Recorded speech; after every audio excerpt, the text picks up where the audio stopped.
Ассаламу алейкум кыргыз элим, сиздер менен Ачык Айкын каналы. Ар дайым жаңы жаңылыктарды угуу үчүн биздин каналыбызга катталып, коңгуроочону басып кетиңиздер. Ал жакта да өзүңүздөр билгендей, биздин мурунку кесиптештер бар, депутаттар.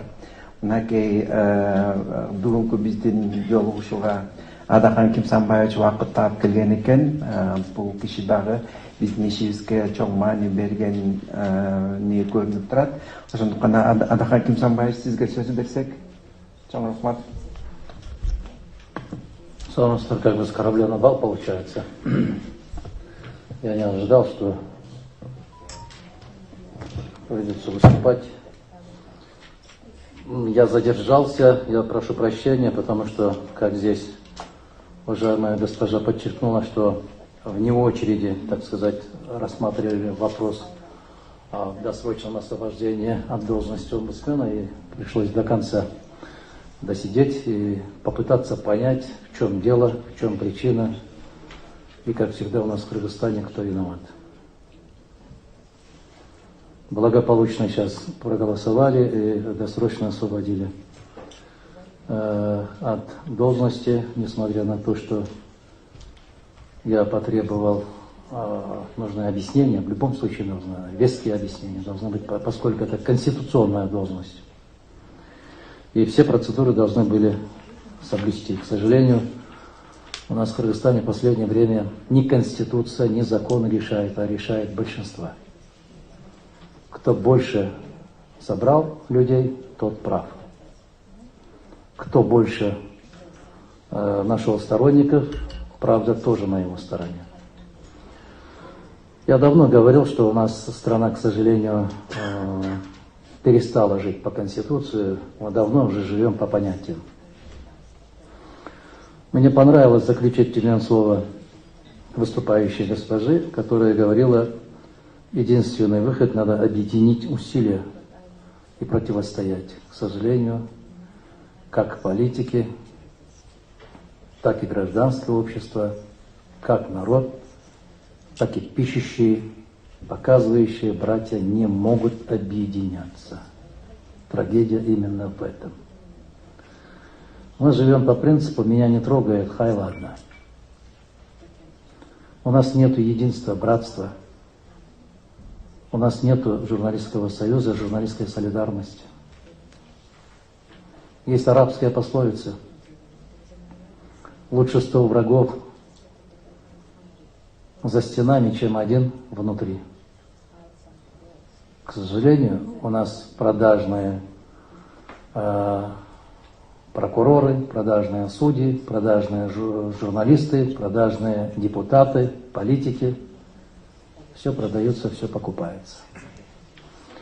Одним словом, уважаемые коллеги, общество разлагается. Разлагается и тихо, каждая группа по-своему тонет. И каждый надеется, что вдруг эти проблемы его не коснутся. В этом трагедия. Вот здесь сидят акулы пера. Вот Толкун Наматбаева, Бермет Маликова, Омирбек Сатаев, Тамара Валиева, Лейла Саралаева. Когда-то одна Лейла была грозой всего Белого дома. Боялись, когда же выйдет очередная газета, очередной номер газеты. Это была цивилизованная страна.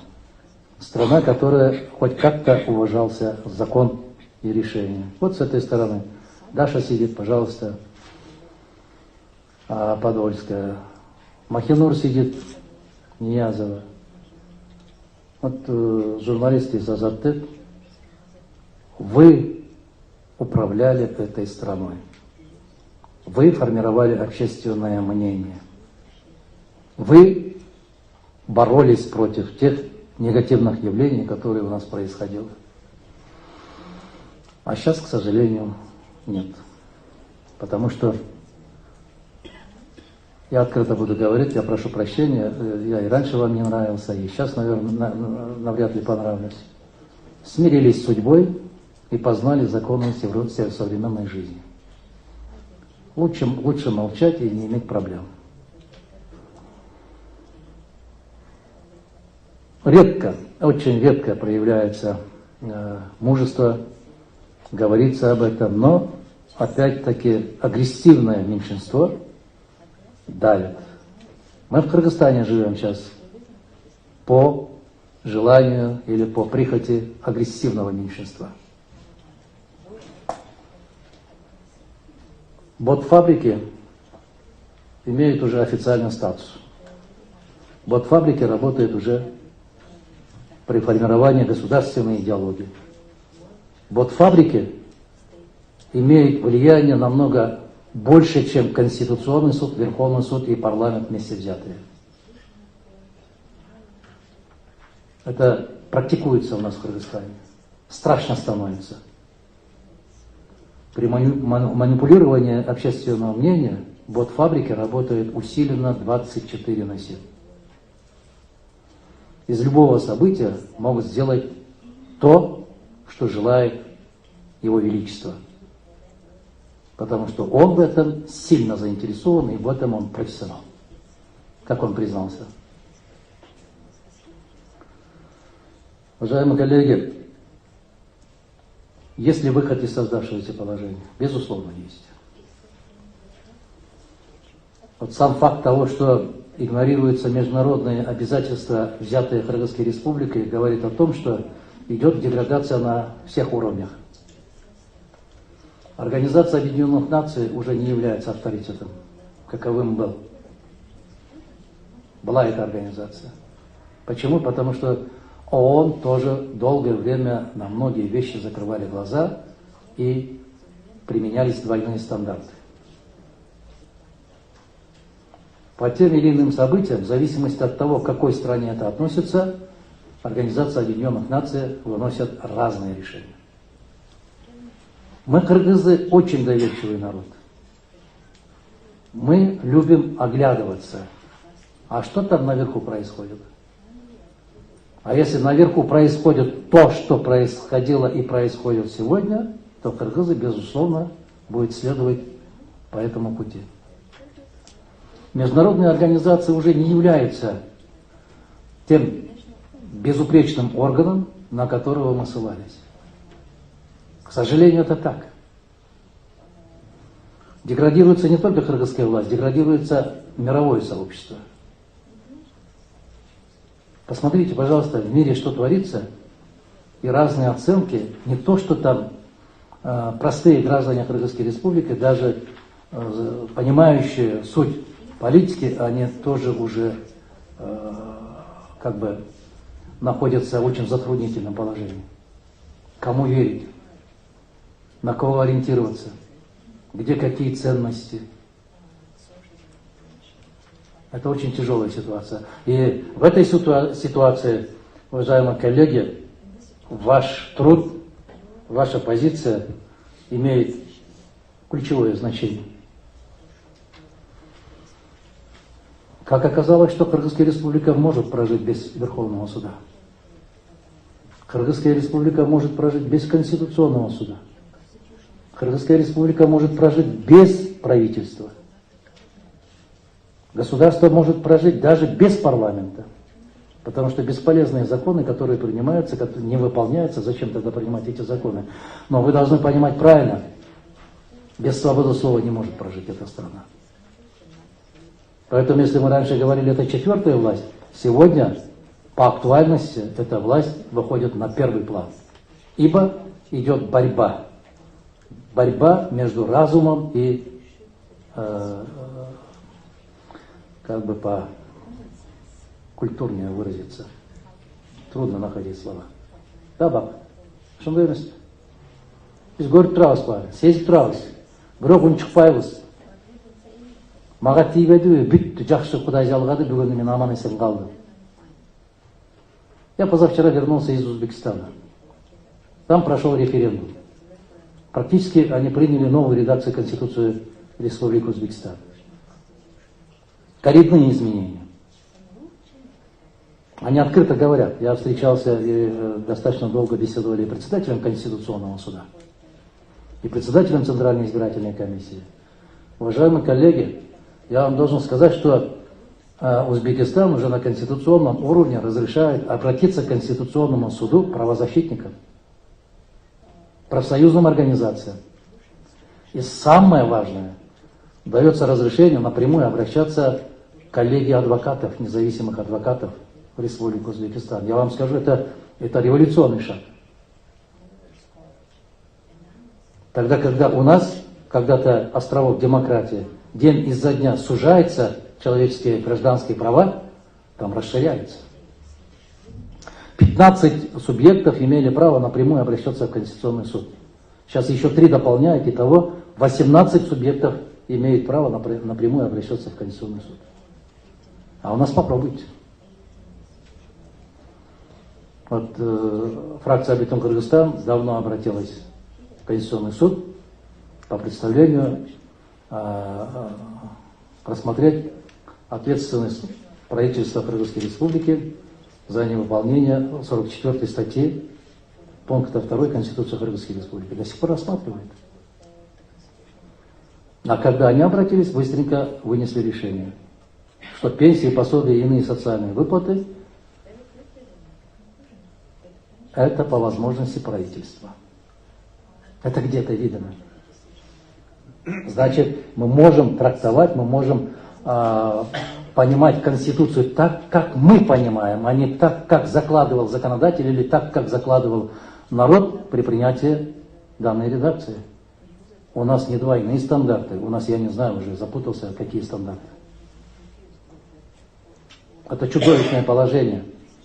Если мы дальше будем мириться, дальше будем молчать, тогда, уважаемые коллеги, я должен вам говорить, что мы можем, уже, наверное, на грани, мы потеряем государственность. Я долгие годы говорил о том, что де юре существует государство, де факто, пожалуй, нет уже. Вот недавно Хаттагаев написал свое мнение, что с этого дня, как он говорил, что мы потеряли государственность. Это все происходит при нас. Если какие-то вопросы возникнут в ходе обсуждения, безусловно, буду еще высказывать свое мнение. И сам факт того, что вот несколько депутатов мы инициировали внесение изменений и дополнений законом, но каким-то чудом в повестку дня не включается.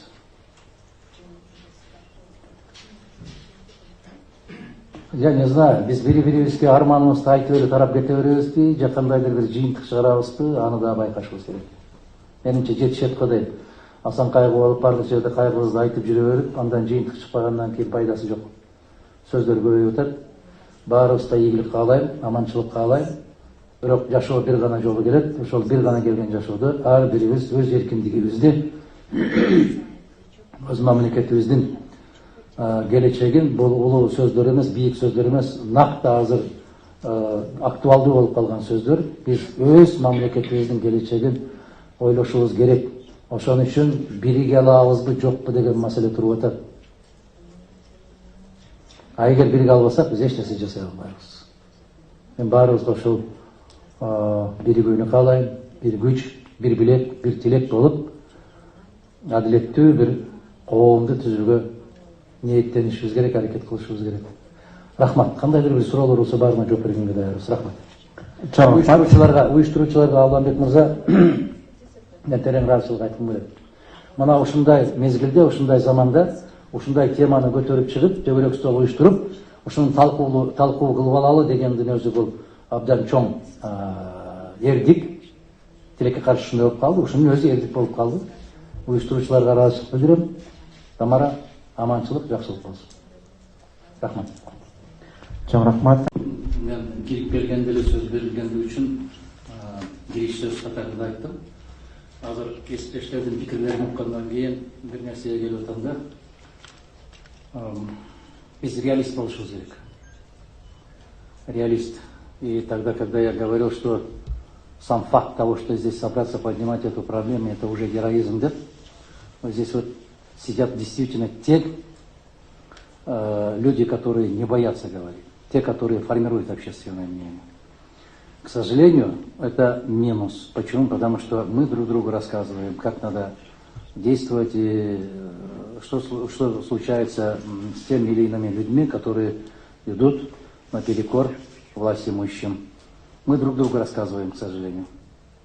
Здесь вот все сидящие, это те люди, которые хотели бы, чтобы свобода слова была именно не на словах и не в законе, а в реальной жизни.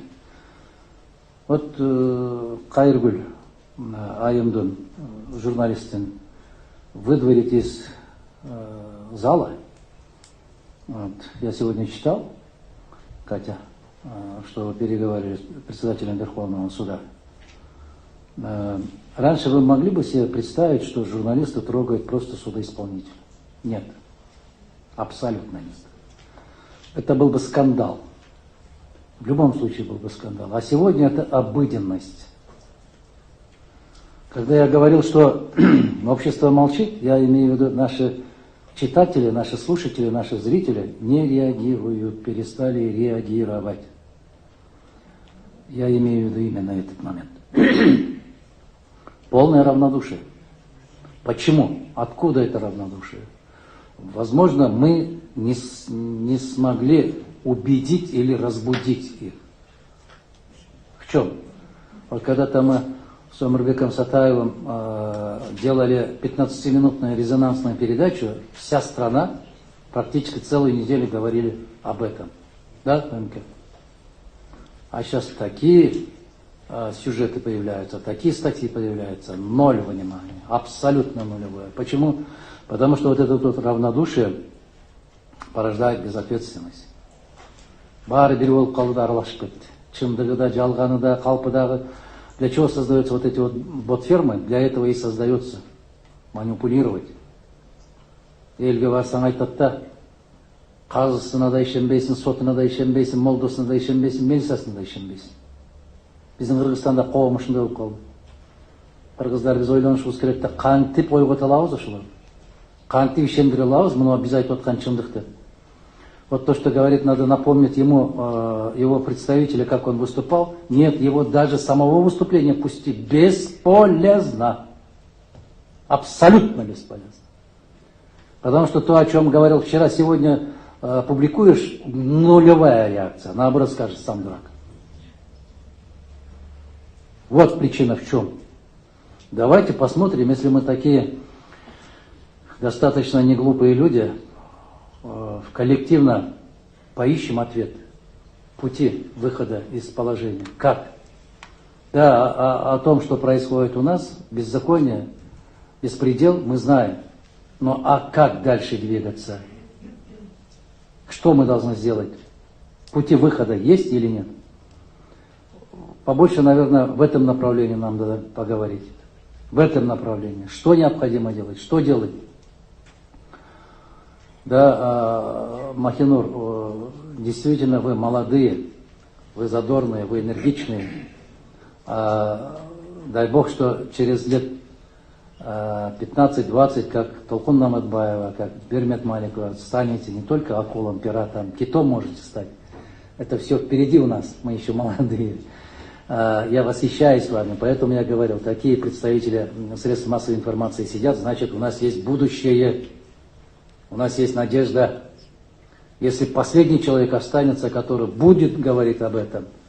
Я помню, что один из политиков говорил, если один человек останется, это я, то будь кыргызская армия. На заре суверенизации и эйфории говорили, что кыргызская армия не нужна. Вот была большая полемика. Очень большая полемика была. Зачем нам армия? Зачем нам пограничники? Говорили такие слова. И он тогда выступил и сказал, если я один останусь, то и будет кыргызская армия. Поэтому пока есть такие люди, такие представители, безусловно, абсолютно, я без прикрас могу говорить, что то, о чем вы пишете сегодня, это уже героизм. Но каждый герой, он в отдельности герой. Давайте вот этих героев соберем и попытаемся найти выход из положения. Давайте, может создадим журналистский союз. Давайте создадим солидарную журналистскую. У нас все есть. Все есть, но Лейла, у нас Жогоркий Кенеш тоже есть. Другое дело, чем занимается этот парламент. Мы говорим, что сейчас представители ООН тоже говорил, если в год один раз собраться и говорить о проблемах, это ничего не даст. Если надо будет, уважаемые коллеги, по каждому случаю надо собираться.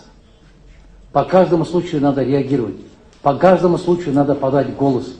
По каждому случаю надо выражать свои позиции. Вот тогда, возможно, мы осилим. Потому что капля камень точит.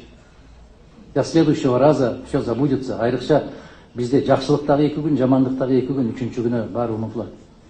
Я предлагаю, если есть такой формат, то по каждому громкому случаю надо собираться и выражать свое мнение. Если хотите, в день по 2, по 3 резолюции. Все равно, рано или поздно мы добьемся. Будет иметь эффект. Спасибо. Еще раз удачи вам. И еще раз выражаю благодарность организаторам и всем участникам, которые не безразличны судьбе нашей страны. Ведь свобода слова — это не только прерогатива журналистов.